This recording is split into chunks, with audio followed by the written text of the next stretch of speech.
жарылқасын. Құдайдың саулығы сіздердің істеріңізге кенелсін. Құдай ол сауықтырушы Құдай. Құдай әрдайым біздің қамымызды ойлайтын Құдай. Құдайға сеніп, осы саулықты қабылдаңыздар, өйткені Құдайға мүмкін емес еш нәрсе жоқ. Осы киелі кітапта 9-шы тарау Матай жазған ізгі хабар 27-ші аятта былай деп жазылған. Иса сол жерден кетіп бара жатқанда, оның соңынан екі соқыр ілесіп, Дәуіттің ұрпағы, бізге рақым ете көріңіз деп айқайлап жалбарынды. Иса үйге келгеннен кейін сол екі зағип оның қасына келді. Иса, мен солай істей алатыныма сенесіңдер ме деп сұрақ қойды. Олар, иә Тәңір, сенеміз деп жауап берді. Сонда Иса сенімдеріңізге сай болсын деп көздеріне саусағын тигізді. Сонда зағиптардың көздері ашылып көретін болды. Құдайға шүкір, көрдіңіздер ме? Құдайдың ғажайып ісі ол әр кезде біздерге жауып тұр. Құдайдың саулығы біздерге әрқашанда үстімізге кенеліп тұр. Өйткені біздер соны сеніммен аламыз. Неге Иса ол зағиптардан сұрайды? Солай істей алатыныма, сауықтыратыныма сіздер сенесіздер ме деп. Біздер сеніммен алуымыз керек, аумин? Өйткені біздерге Құдай сол саулықты берді.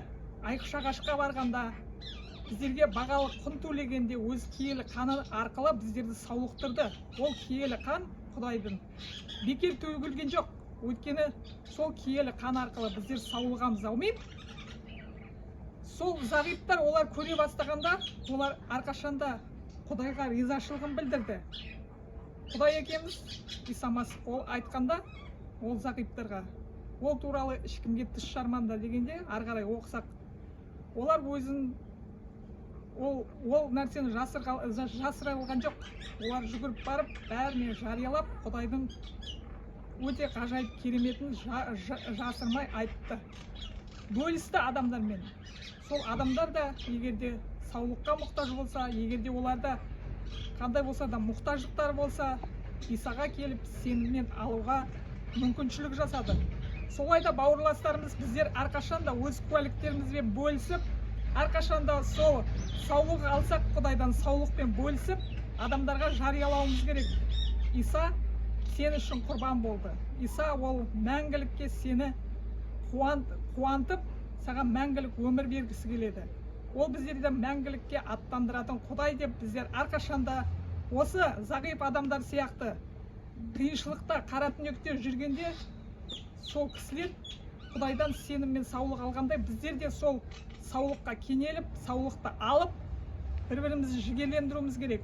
Егерде сен ауырып жатсаң, егерде әлсіздік болса, егерде сен мазасызданып, егерде сенің жаңағы қан қысымын жаңағы төмендеп кетсе, я болмаса жоғарылап кетсе, сен Құдайдан сыра жариялап, Құдайдан саулық алдым деп, соны сеніммен ал. Құдай сені жарылқасын әрқашанда. Ақ батасын берсін. Мен бір адамға сыйынғанмын, оның аяғында жара болған. Сол жара көп деген жылдар бойы мазалап, 2 жыл ма, 3 жыл ма сол адам жүрген. Сол адам Құдайдан саулық алғаннан кейін, ол қазір Құдайға ризашылығын білдіріп жүр. Өйткені Құдайға мүмкін емес нәрсе жоқ. Құдай ол барлық жараны шипалы еммен емдеп, сенің еңсеңді, сені қуантып, сені еңсеңді көтеретін Құдай. Құдай жарылқасын.